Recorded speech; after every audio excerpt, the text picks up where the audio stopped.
ये कहानी एक ऐसी खूबसूरत लड़की पर आधारित है जिसे अपने टीचर से प्यार हो जाता है और वो उसे पाने के लिए क्या क्या करती है और फिर वो टीचर कैसे उस लड़की की केनी छेनी बनाता है, ये हम इस एक्सप्लेनेशन वीडियो में जानेंगे। मूवी की स्टार्टिंग में हम एक स्कूल के सिक्योरिटी गार्ड को देखते हैं जिसको अंधेरे में से कुछ आवाजें सुनाई दे रही थी। वो टॉर्च जलाकर देखता है लेकिन उसे कोई दिखाई नहीं देता। फिर एकदम से उस पर हमला हो जाता है। फिर सीन कट होता है और मूवी फ्लैशबैक में चली जाती है। हमें राइली नाम की लड़की दिखाई जाती है। राइली बहुत इंटेलिजेंट है और उसका नए हाई स्कूल में ट्रांसफर हुआ है। उसके पिता टीचर है। उन्होंने हाल ही में इस स्कूल में ट्रांसफर लिया है और वो यहाँ के नए इंग्लिश टीचर है। अपनी पहली क्लास में वो ट्रिसिया को मोबाइल चलाते हुए पकड़ लेती है। ट्रिसिया स्कूल की सबसे पॉपुलर लड़की है और कायला इस स्कूल के ईयर बुक की फोटोग्राफर है। क्लास के बाद कायला ने धीरे धीरे दोस्त बनाने शुरू कर दिए थे, लेकिन राइली को यहाँ दोस्त बनाने में दिक्कत आ रही थी। इसे यहाँ कायला के रूप में एक दोस्त मिल जाती है। राइली ने बताया कि वो क्रिस की डॉटर है। ऐसे ही दोनों की दोस्ती बढ़ने लगी और एक दिन राइली ने कायला को अपने घर पर पढ़ने के लिए बुला लिया। घर आने पर कायला राइली की लाइफ के बारे में जानना चाहती थी तो वो उसकी फैमिली के बारे में पूछती है। राइली बताती है कि मेरी मॉम और डैड के रिश्ते अच्छे नहीं थे। मेरी मॉम अक्सर घर लेट आया करती थी और जब डैड को पता चला कि मॉम का किसी और के साथ अफेयर चल रहा है तो उन्होंने मेरी मॉम से डिवोर्स ले लिया। उस रात कायला क्रिस के सपने देखने लगती है और वो उसकी तरफ अट्रैक्ट हो जाती है। स्कूल में ट्रिसिया ने राइली से दोस्ती बढ़ानी शुरू की। कायला को हमेशा से ही ट्रिसिया से नफरत थी। उसे इस बात पर गुस्सा आया कि ट्रिसिया उसके दोस्त को छीन रही है। वो राइली से मिलती है और बोलती है कि तुम ट्रिसिया से दूर रहो, वो बहुत खतरनाक है। पहले भी कई टीचर से वो रिश्ते बना चुकी है। पिछले साल उसने किसी टीचर से भी संबंध बनाया था। इसी रात को कायला ने अपनी मॉम जैस को डेट के लिए तैयार किया था और बातों बातों में उसने उस शख्स का नाम जानना चाहा। जैस इस बात को छुपा रही थी। कायला ने कहा, मैं 18 साल की हो चुकी, आप मुझसे ये सब शेयर कर सकती हैं। जैस ने उस शख्स का नाम नहीं बताया। रात को कायला ने सपने में भी क्रिस को ही देखा था। अगली सुबह उसके घर पर कोई और नहीं बल्कि क्रिस फूल लेकर आता है, यानी क्रिस ही जैस का बॉयफ्रेंड है। क्रिस के साथ जैस को फ्लर्ट करते देखकर कायला को जलन महसूस होती है। फिर वो जैस की डेट को खराब करने के लिए क्रिस के द्वारा लाए फूल को वॉश प्रेशर में डाल देती है और उसमें पानी भर देती है। फिर उस पानी को क्रिस के कपड़ों पर गिराकर खराब कर देती है। वो नहीं चाहती कि जैस क्रिस के साथ डेट पर जाए। उसने इन दोनों को यही हैंग आउट करने का आइडिया दिया। कुकिंग के लिए उसने अपने आप को अवेलेबल बताया। इस तरह क्रिस यही रुक गया। रात को जब क्रिस अकेले में था तब कायला उसके पास गई और उसे सेड्यूस करने की कोशिश करती है, लेकिन बात नहीं बनती। अगली सुबह जब कायला ने राइली को ट्रिसिया के साथ देखा तो वो उससे कहती है कि मेरे मना करने के बावजूद भी तुम उससे मिल रही हो। तुम मेरी बात क्यों नहीं समझती हो? वो तुमसे दोस्ती करने में जरा भी इंटरेस्टेड नहीं है। वो तो तुम्हारे पिता तक पहुंचने के लिए ये सब कर रही है।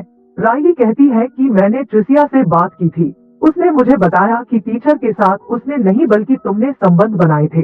कायला बोलती है कि वो झूठ बोल रही है और तुम ट्रिसिया की बातों में मत आना। इन सब बातों को सुनकर राइली यहाँ से चली जाती है। इन सब के बाद कायला ने ट्रिसिया से कहा कि तुम राइली को अकेला छोड़ दो वरना तुम्हारे लिए ठीक नहीं होगा। ट्रिसिया ने कायला की बातों पर जरा भी ध्यान नहीं दिया। कायला ने अपने लोकर को अपने ही अश्लील फोटो से भरकर उसे क्रिस को दिखाया और कहा कि कोई मुझे परेशान करने की कोशिश कर रहा है, मुझे आपकी हेल्प चाहिए। क्रिस ने कहा, मैं इस मामले की छानबीन करूंगा और जो भी ये सब कर रहा है उसे जरूर सजा दिलाऊंगा। कायला राइली से बिगड़ते रिश्ते को सुधारना चाहती है। कहती है और उससे कहा टीचर के साथ कि मैं उसके टीचर के साथ मेरी कोई गलती पर उसने मेरी गलती मुझे मैनिपुलेट किया था। मुझे राइली कायला की बातों को मान जाती है कायला की बातों को एक माना और उसे एक विकास के रूप में अपना। एक रात को जब क्रिस और जैस डेट की तैयारी कर रहे थे तब कायला ने कुछ अश्लील तस्वीरें क्रिस के फोन पर भेजी और जब जैस ने क्रिस के फोन में तस्वीरें देखी तब उसे यही लगा कि क्रिस का किसी स्टूडेंट से भी संबंध है। फिर जैस ने उसे डांटते हुए उससे ब्रेकअप कर लिया।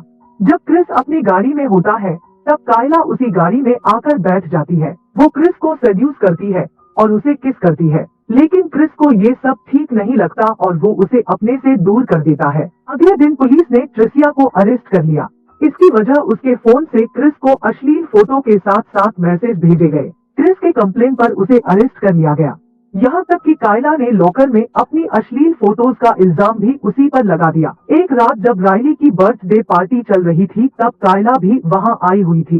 वो मौका पाकर क्रिस के कमरे में जाती है और उसे सेड्यूस करने लगती है, लेकिन तभी राइली भी उस कमरे में आ जाती है।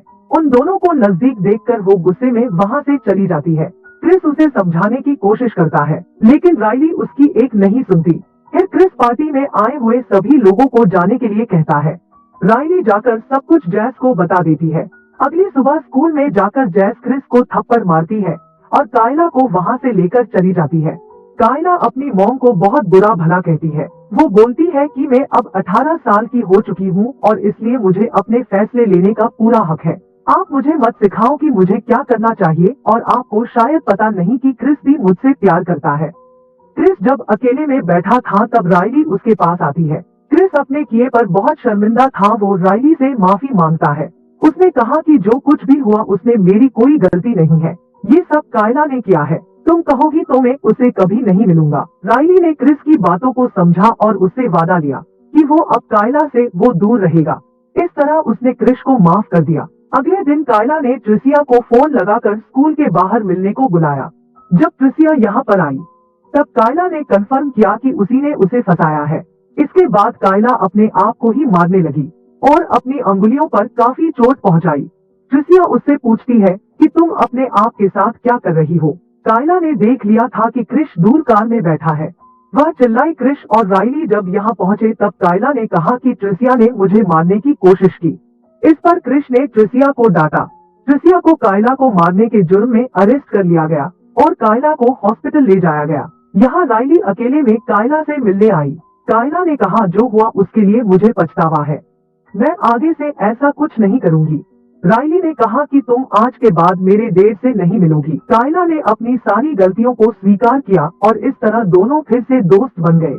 कायला ने राइली को ऑफर किया कि वो इस बार एयरबुक की रेस्पॉन्सिबिलिटी में तुम्हें देती हूँ, जिसमें कि बास्केटबॉल गेम के लिए फोटोज खींचनी होगी। राइली यहाँ से चली जाती है। फिर कायला क्रिस से मिलती है और बोलती है कि ट्रिसिया चली गई है तो अब हम रिलेशनशिप में आ सकते हैं, लेकिन क्रिस इनकार कर देता है और कहता है कि तुम मुझसे दूर रहो और अपनी पढ़ाई पर ध्यान दो। अब क्रिस फैसला करता है कि वो इस जॉब को छोड़ देगा। वो कॉलेज में जाता है अपना सामान लेने। इधर कायला हॉस्पिटल से चाकू लेकर यहाँ से निकल जाती है।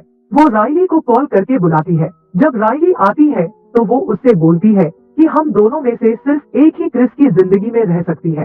ऐसा कहते हुए वो राइली को चाकू मार देती है। इसके बाद वो क्रिस के पास जाती है और चाकू को क्रिस के गले पर लगाकर कहती है कि हम दोनों एक दूसरे के लिए बने हैं। फिर क्रिस धक्का देकर कायला को जमीन पर गिरा देता है। कायला उठकर क्रिस पर वार करती है। चाकू के वार से क्रिस बेहोश हो जाता है। वहाँ के सिक्योरिटी गार्ड को आवाजें सुनाई देती है और जब वो जाकर देखता है तो कायला ऐसे बैठी थी जैसे वो चोटिल हो।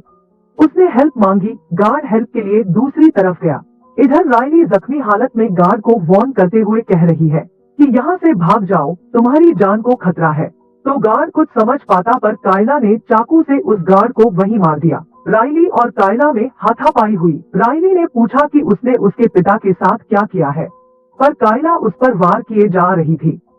इतने में पुलिस का यहाँ आना हुआ। दोनों ही जख्मी हालत में थे। दोनों को अलग अलग एम्बुलेंस में ले जाया गया। इन सब बातों को कुछ समय गुजर गया है। आज राइली का कॉलेज में पहला दिन है। वो अपने पिता को गुड बाय कह रही है। दूर से कोई शख्स जिसका चेहरा दिख नहीं रहा, वो इन दोनों को देखे जा रहा है और इसी के साथ मूवी एंड हो जाती है।